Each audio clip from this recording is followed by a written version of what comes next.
Egiten dudana zen garrantzitsua den jakinda askatasun osoz, Erromako gotzain kargua utziko dut. Horrela, kanonizazio zeremonia batean, ustekabean iragarri du Benedikto XVI aita santua izateari utziko diola. Ilonen 28an arratsaldeko 8etan izango dela esan du Benedikto XVI eta ondorengoa izendatzeko konklabea deitu beharko dela ere gaineratu du.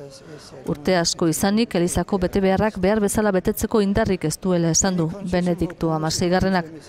Aita santuak 86 urte beteko ditu apirilean, iktusa izan zuen orain dela 22 urte eta aurretik bihotzeko arazoak.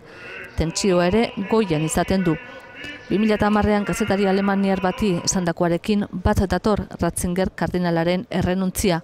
Gorputzez, buruz eta arimaz gai ez dela konturatuz gero, aita santu batek kargu uzteko eskubitea eta derrigorra duela esan zuen orduan Benedikto XVI.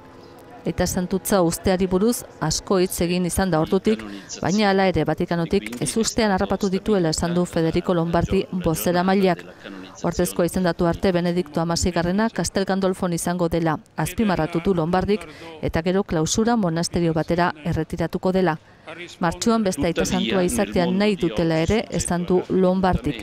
Azken 600 urteotan errenuntzia aurkeztu duen lehen aita santua da Benedikto XVI. Aurrekari oso gutxi izan dira eta normalean Eliza barruko arazoengatik.